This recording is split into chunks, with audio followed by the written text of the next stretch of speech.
Subscribe to our channel by clicking the subscribe button. Click the bell button and enjoy the latest uploads from our channel. देखें आज दोबारा बचा कुचा जो था cipher के trial में वो सारी एविडेंस बहुत बुरे तरीके से आज स्मैश हो गया है। आज फॉरेन ऑफिस की जितनी सीनियर ब्रास थी, असद मजीद साहब जो पेश हुए, साथ में फैसल तिरमिज़ी साहब जो पेश हुए, और final nail in the coffin of prosecution's case Azam Khan साहब का जो बयान था। आज हमारा सबसे बड़ा स्टेटमेंट कोर्ट में ये थी कि ये तीनों गवाह सरकार के गवाह नहीं हैं, ये इन सारों ने इमरान खान के हक़ में बयान दिया है। इनकी एविडेंस का कोई ऐसा पोर्शन नहीं था जिस पे सरकार इन्हिसार करे, बल्कि इन पर हम इन्हिसार करेंगे।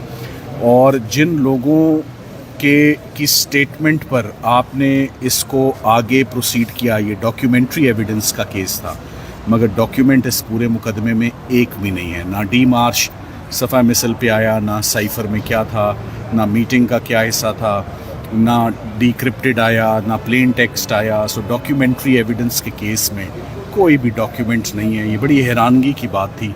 इसको कैसे मुतमईन करेगी सरकार, कैसे एक्सप्लेन करेगी? और आज मैंने जज साहब को कहा कि आप साइफ़र के केस को 100 दफ़ा भी रिमांड करेंगे तो 100 दफ़ा भी एक्विटल होगा। और उन्होंने इस बात से एग्री किया कि जब एविडेंस आज नहीं तो तब कैसे हो सकता है, नीचे भेजने से कैसे आ सकता है एविडेंस। सो मेरा ख्याल है कि हम बिल्कुल करीब हैं इमरान खान साहब के, और शाह महमूद कुरैशी साहब का जो डिसीजन है वो बिल्कुल करीब है, वो आने वाला है। आज की एविडेंस में डी मार्च के भेजे जाना और जो अमेरिका से जो स्टेटमेंट आती है एंजेला एगलर की, वो सिर्फ़ एक ही जुमला है कि जो खान साहब ने ये एक फॉरेन कॉन्स्पिरेसी की बात की है, it did not play well in Washington. So सिर्फ एक ये statement that it did not play well, is that sufficient? Does that come within the folds of criminal law? Does that fall within the purview of Official Secrets Act? क्या वो किसी दुश्मन मुल्क के साथ cooperate करना है? क्या वो किसी दुश्मन मुल्क को पाकिस्तान का सीक्रेट देना है? आप एक बात समझें, साइफ़र बाहर से अंदर आया है, अंदर से बाहर कुछ नहीं गया। यहाँ से बाहर किसी को कुछ नहीं भेजा गया, कुछ नहीं दिखाया गया, कुछ नहीं शेयर किया गया। जब आपको बताऊंगा कि ऑफिशियल सीक्रेट्स एक्ट में किस किस्म की प्रोसिक्यूशंस होती रही हैं, कोई पाकिस्तान के राज आप दे दें किसी दूसरे मुल्क को, कोई किसी कुलभूषण यादव का केस हो, किसी अभिनंदन का केस हो, किसी F-16 की टेक्नोलॉजी हो, कोई कहूटा न्यूक्लियर प्लांट की हो, कोई फॉरेन ऑफिस के साइफ़र ब्यूरो के अंदर की कोई तस्वीरें, इमेजेस, सीक्रेट कोड्स निकाल के दुश्मन मुल्क को दे दो जिससे पाकिस्तान की सालमियत को नुकसान पहुंच जाए। मेरा ख्याल है जज साहब लॉ ही नहीं पढ़ सके, जज साहब कानून को अंडरस्टैंड ही नहीं कर सके। ये केस आज चंद एक ऐसी लाइनें पढ़ी हैं जिनको पढ़ने के बाद मैंने कहा था कि केस आज यहीं पर ख़त्म हो गया, और मेरा ख्याल है कि वो ख़त्म हो गया है केस। ये आज भी 3:05 पर केस शुरू हुआ है रमज़ान में, 3:05 में। फिर आप लोग पूछते हैं कि आपने तो एक टाइमलाइन दी थी तो वो तो ख़त्म हो रही है, तो वो तो बात बनी नहीं है। तो आज भी मैंने उनसे मिन्नत समाजत की है। सो अब बात यहाँ बैठी है कि हम 21 रमज़ान को, मंडे को तो काम नहीं कर रहे, हम ट्यूसडे को जज साहिबान का मेरे से उन्होंने कहा है कि हम आपको 1 से लेकर 4 तक का टाइम देंगे। उस 1 से 4 के दरमियान आप अपने सारे एविडेंस को कंक्लूड कर लीजिएगा, और मैं इंशाल्लाह सिर्फ 1 घंटे में कंक्लूड कर लूँगा।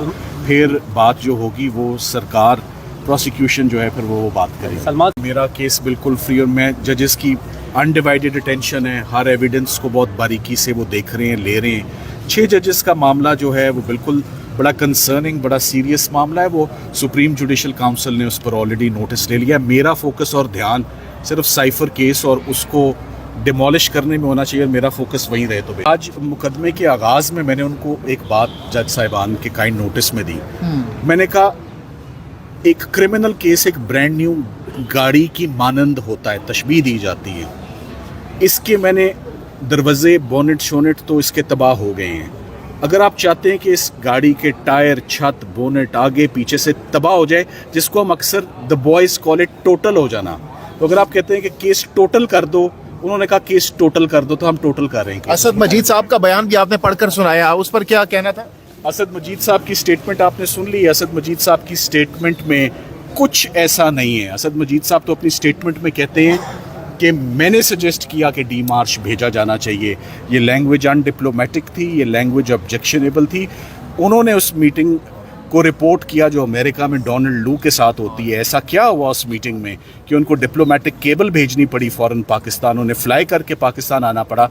और मीटिंग में इमरान खान साहब और नेशनल सिक्योरिटी कमेटी को उन्होंने सजेस्ट किया कि इस वाक़े पर एक डी मार्च भेजना चाहिए, जो आम ज़ुबान में एक प्रोटेस्ट भेजना चाहिए, एक शिकायत भेजनी चाहिए, एक गिला भेजना चाहिए कि पाकिस्तान के अंदरूनी मामलात में अनडिप्लोमेटिक ऑब्जेक्शनेबल लैंग्वेज नहीं यूज़ होनी चाहिए।